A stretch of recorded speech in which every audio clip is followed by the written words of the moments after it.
పర్సనల్గా ప్రతి విశ్వాసితో ఉన్నాడు. ప్రతి విశ్వాసితో ఉన్నాడు.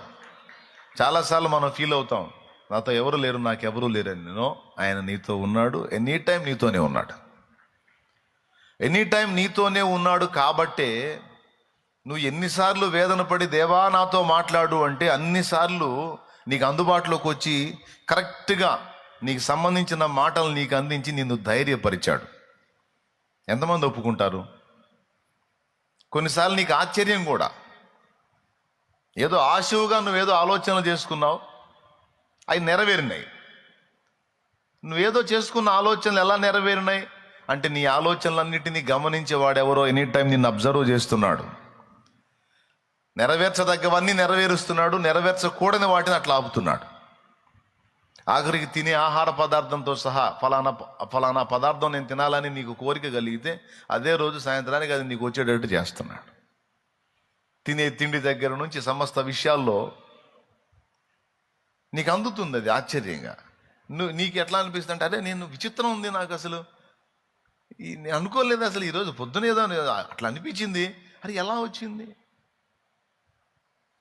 అంటే నీ హృదయములో నీవు అనుకున్న వాటిని కూడా నిరంతరం అబ్జర్వ్ చేస్తూ చేయదగ్గ వాటిని అన్నిటిని కూడా చేసి నెరవేరుస్తూ నీకు ఎనీ టైం తాను తోడై ఉన్నాడు అని మేలు చేయుట చేత రుజువు చూపిస్తున్నాడు.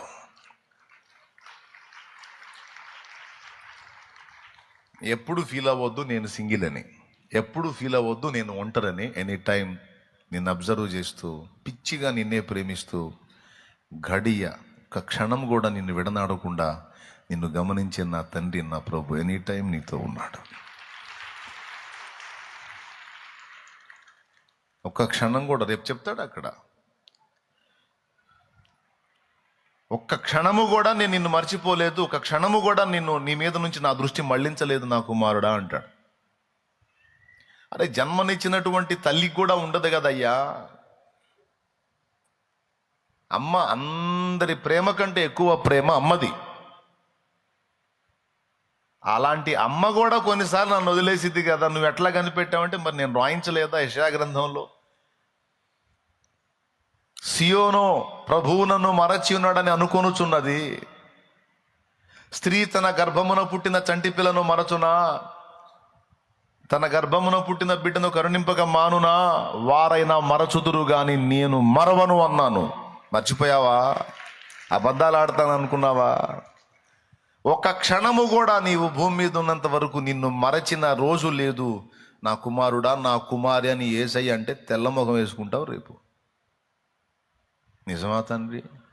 చాలాసార్లు ఏడ్చుకున్నాను నాయన, దిక్కులేని దాన్ని, దిక్కులేని వాడిని, ఒంటరిగాడిని, ఎవరు లేని అనాథన్ని అయ్యా అని చాలాసార్లు ఏడ్చుకున్నాను. ఎవరు చెప్పాడు? నేను వాక్యంలో చెప్తున్నా, నీకు ఎక్కకపోయా, నేను చేసేది ఉంది.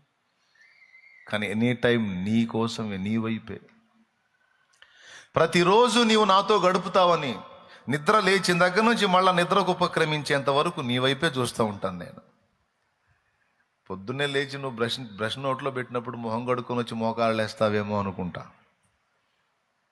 మోకాళ్ళు వేస్తావు, వస్తావు, నాతో కూర్చుంటావు, కాసేపు మాట్లాడతావని, మొహం కడుక్కుంటావు, బ్రేక్ఫాస్ట్ చేస్తావు, తింటావు ఏదో ఒకటి, తిన్న తర్వాత వచ్చి మోకాళ్ళు వేస్తావేమో అనుకుంటా. తినక ముందు స్నానానికి పోతావు, అప్పుడన్నా స్నానం చేసుకొని వచ్చి మోకాళ్ళు, ఆ ఫ్రెష్నెస్లో మోకాళ్ళు వేస్తావు అనుకుంటా.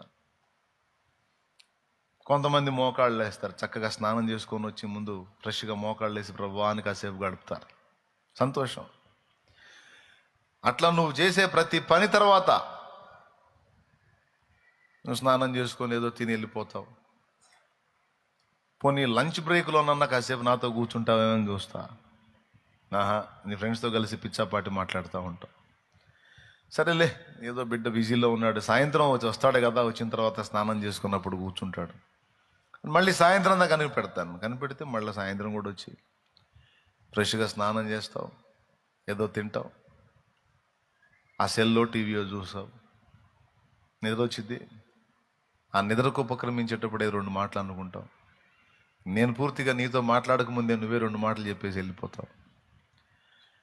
ఇలా సంవత్సరాలు నీవు నన్ను నిర్లక్ష్యం చేసిన ఒక్కరోజు కూడా నేను నిన్ను ఎడబాయలేదు నా కుమారుడా అంటాడు ఆయన. సంవత్సరాలు ఈ విధంగా నువ్వు నన్ను నిర్లక్ష్యం చేసినా, మనసారా నా దగ్గర కూర్చొని ఒక రోజు గడిపిన అనుభవం నీకు లేకపోయినా, నీకోసం రోజులు, నెలలు, వారాలు, సంవత్సరాలు నా కుమారుడా నీకోసం నేను చూస్తానే ఉన్నా, ఎదురు చూస్తానే ఉన్నా, కాచుకుంటానే ఉన్నా అని నా ప్రభు రేపు మాట్లాడతాడు. పక్క మైండ్ పోయిద్ది. నీ అంతటి వాడు నాయన, ఇంత గొప్ప దేవుడు నా కోసం కూర్చున్నావా అంటే మరి ఏం చేద్దాం? రాజ్యానికి రాజు అయినా, రాజ్యం మొత్తానికి ఆయన రాజు, రాజ్యం మొత్తానికి ఆయన గనుడు, గొప్పవాడు, ముఖ్యమైన వాడు, శ్రేష్టమైన వాడు రాజ్యం మొత్తానికి. కానీ రాజుకు రాజు కొడుకే గొప్ప, రాజుకు రాజు కూతురే గొప్ప. ఎందుకు? అందరి ప్రాణం రాజు మీద ఉంటే రాజు ప్రాణం పిల్లల మీద ఉంటుంది. అలాగే దూతలు, కెరూబులు, శరాబులు మొత్తం కలిసి ఆయన ఆరాధించుకుంటా ఉంటే ఆయనే వచ్చి ఈ పిల్లల కోసం ప్రాణం పెట్టిపోయాడు.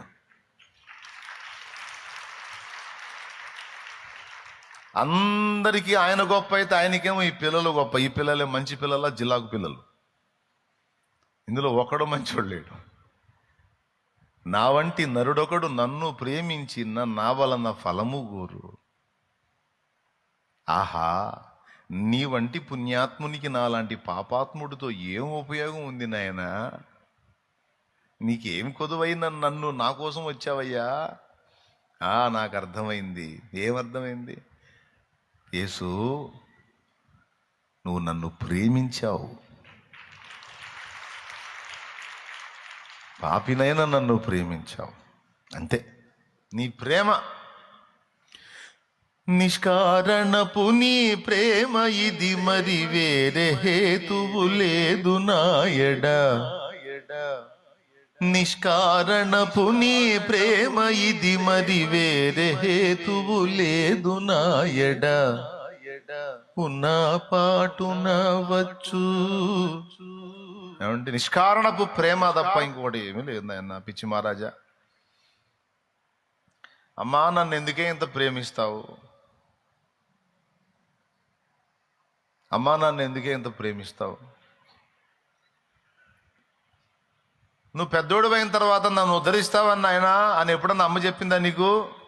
ఏమయ్యా, ఎప్పుడన్నా చెప్పిందా? మీ నాన్న చెప్పాడా? నువ్వు పెద్దోడు అయ్యి మునగాడు అయ్యి మమ్మల్ని ఉద్ధరిస్తావని అని ఎప్పుడన్నా నాన్న చెప్పాడా? నిద్రలో కూడా అనుకోరు వాళ్ళు. కానీ నువ్వు నిన్నంటే ప్రాణంగా ప్రేమిస్తారు వాళ్ళు. వాళ్ళ లైఫ్లో వాళ్ళకి అన్నిటికంటే ముఖ్యం నువ్వే. ఇంత ప్రేమ ఎందుకు అమ్మకి నీ మీద అంటే, నువ్వేదో పెరిగి పెద్ద ఇదయ్యి నువ్వేదో ఆ లైఫ్ ఇస్తావు, ఆమెకి లైఫ్ ఇస్తావనో, లేదా ఆమె భర్తకి అంటే నీ నాన్నకి లైఫ్ ఇస్తావనో కాదు.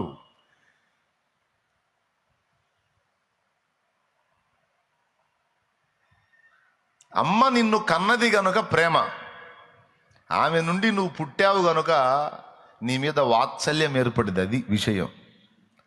స్తోత్రం చెప్పు. అట్లా ఎందుకు ఉండదులే అన్న. ఇప్పుడు ఏ తల్లిదండ్రి అయినా బిడ్డను కన్న తర్వాత ఆడు పెరిగి పెద్ద ఏదో మనకు ఉపయోగపడతాడన్న ఆశ ఉండకుండా ఊరుకుంటుందిలే అన్న, దాన్ని బట్టే ప్రేమిస్తారు కానీ అనే లాజిక్ నువ్వు మాట్లాడతావా? దానికి నా ప్రశ్న ఒకటి ఉంది. సరే, కాళ్ళు చేతులు బాగున్న కొడుకుని అమ్మ ప్రేమించింది ఎందుకంటే ఆడు పెరిగి పెద్దోడే ఉపయోగపడతాడని. మరి కాళ్ళు చేతులు పని చేయని కొడుకుని చంపేసిద్దా అమ్మ? ఏమయ్యా, చంపేసిద్దా? ఆడు జీవితకాలం మంచంలో ఉండేవాడైనా సరే వాడిని కన్నందుకు ఆ ప్రేమను బట్టి వాడికి 1-2 కూడా ఎత్తిపోసి ఆ ఉన్నంత వరకు వాడికి ఊడిగం చేస్తానే ఉంటుంది. అది ఎందును బట్టి? ఈ కాళ్ళు చేతులు చచ్చుబడ్డవాడు లేచి వీడు పని చేసి నన్ను బతికిస్తాడన్న ఆశతోనా? ఇప్పుడు మీకు అర్థమైద్ది అమ్మ ప్రేమ నిస్వార్థమైనదని. ఒక్కొక్క దరిద్రుడు మాట్లాడతాడు, ఊరకేమన్నా ఇది చేశారా ఏంది నాకు, ఏం చేశారని నాకు చేస్తే చేశారు, ఎందుకు చేశారంటే నేనేదో వాళ్ళకి ఉపయోగపడతానని చేశారంటాడు. ఏం తీసుకొని కొట్టాలో అని అర్థం కాదు. దేవునికి స్తోత్రం కలుగును గాక. పిచ్చి మాటలు వాగుతూ ఉంటాడు ఒక్కొక్కడు. నా నుండి ఏదో ఆశించి చేశారు, నా నుండి ఏదో ఆశించి చేశారని ఒకడంటే ఒకడేమో అసలు నాకేం చేయలేదు. ఏం చేశారు? నాకు జన్మనిచ్చారు, పెంచి పెద్ద చేశారు, వస్త్రం ఇచ్చారు, ఆహారం పెట్టారు. ఏం చేశారని అడగకూడదు, అనకూడదు. ఏం చేశారు నాకు తల్లిదండ్రి అనేది ఏంది? అది తప్పే. నా నుండి స్వార్థముతో, నా నుండి ఏదో ఆశించి నన్ను పెంచి పెద్ద చేశారు అనటం కూడా తప్పే, రెండు తప్పే. ఒరే పిచ్చోడా, పిచ్చిదానా, నీ కాళ్ళు చేతులు పనిచేసి నువ్వేదో పోటుగాడు అవుతావని కాదు. నీ కాళ్ళు చేతులు పని చేయకుండా చచ్చుబడిన స్థితిలో నువ్వు బెడ్ మీద ఉన్న జీవితకాలం నీకు కూడుబెట్టి నీకు మొత్తం ఎత్తిపోసి బతికిస్తారు అమ్మా నాన్న. ఎందును బట్టి అంటే నువ్వేదో ఉపయోగపడతావని కాదు, వారి ప్రేమ, కన్న ప్రేమ. అదే ప్రేమతో దిగొచ్చాడండి ఆయన. ఎందుకయ్యా నా మీద ఇంత నీకు ప్రేమ అంటే, అరే కన్నోండిరా నేను, నీ పనికొచ్చే కొడుకును కాదు, పనికొచ్చే కూతుర్ని కాదు, ఏ మంచి లేదు నా దగ్గర. గవాజయ్య రాని చెడ్డ కర్మేంద్రియాధీనుడనై, కర్మేంద్రియాలకు బానిసనైపోయి వాటిని అణుచుకోలేక, ఇంద్రియ నిగ్రహం లేక, ఎందుకు చెబుతుందంటే పాట ఇస్తారేమో అని చెబుతున్నాను, వాళ్ళు ఇచ్చేటట్టు ఏం కనపట్టలేదు. స్తోత్రం. ఏమండి, ఐహికేచ్ఛలు, భోగేచ్ఛలు, లోకేచ్ఛలు, మానుషేచ్ఛలు, ఇంద్రియేచ్ఛలను నిగ్రహించుకోలేక వాటికి ఆధీనమైపోయి వశమైపోయి నెవబొందితి.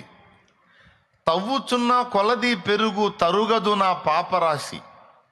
త్రవ్వుచున్న కొలది పెరుగు తరుగదు నా పాపరాశి. ఈ విధంబున జడిపోతిని నేనేమి చేతునో.